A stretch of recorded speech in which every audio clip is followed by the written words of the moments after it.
Hey, Hines. I come to y'all this morning from my front porch. Yeah, I got my coffee. Remember what they say about crazy people? We don't hide them, we just stick them on the front porch with their cocktail. Well, it's too soon for cocktail hour. It's not even 8:30 and I've done had me a full-blown come apart. Oh, yeah. And on poor sweet Carol Beth. So I had to avert that just a little bit and call that man. I had let the dogs out earlier. Carol Beth's fine.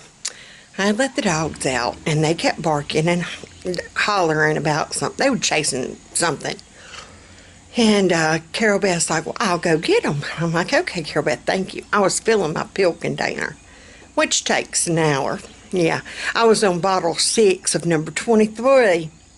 Anyhow, she finally comes back in with no dogs. And she's like, well, whatever they're after, they're really after. And I'm like, okay.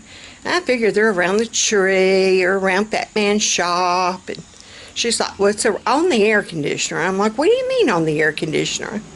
She said, well, whatever that white pipe goes to.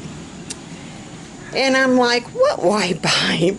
She said, the thing going from the air to the house. I go out there. And honey, they have done got all that insulation. It's Lucky. He's one of our old barn cats.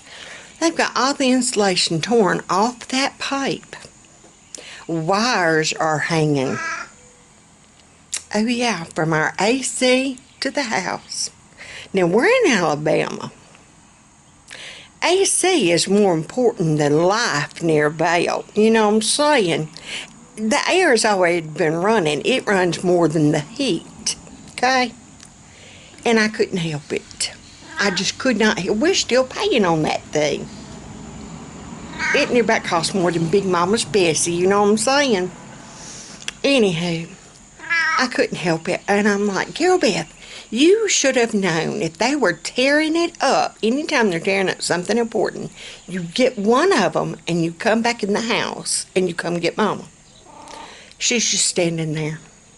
And I'm sorry. And she starts crying. And I'm like, Carol Beth, I didn't mean to snap at you. And the dogs are still steadily tearing it up. And I'm looking around and I finally start getting some Fat Man's pallets. Well, there's another issue. Honey, he's got more pallets back there than Jesus got followers. I kid you not. So once I get it completely barricaded where the dogs can't get near it, and she's standing there in her pajamas just standing in the yard crying, and I'm like, Carol Beth, go on in the house. It's fine. Quit crying. Mama ain't mad at you. I'm mad at the dogs. Yeah, it's all true, Lucky. Anywho, she finally comes on inside after I come in, and I have the dogs with me, and we get in, and the more I stew and think on it, and Becca's home, and she made the comment earlier when Carol Beth had first come and told me. So I stuck my head in Becca's door. I'm like, excuse me, did you know that they were doing that? Because the air is outside of her window. Well, yeah, and it never occurred to you to go out there and get them. Well, no. So I chewed her. I had full-blown come apart on her, too. Because out of the two of them, she should have known better. You know what I'm saying?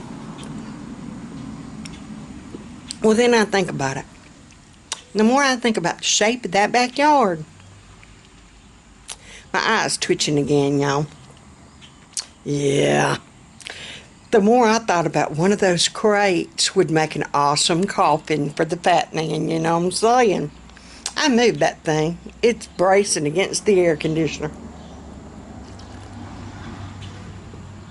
So I called and informed him if he brings one more pallet in this yard and it don't have the mark of the Messiah on it, he's going to need that crate back there as his coffin, because I'm going to kill him. And I can move the box all by myself. And after we cut up some of that pork last night, he made the comment not to ever make him mad. He knows what I can do with a fillet knife. I'm just saying. Quarantine day number whatever, 2,865. The day Mama had her full-blown come apart. Bye, y'all.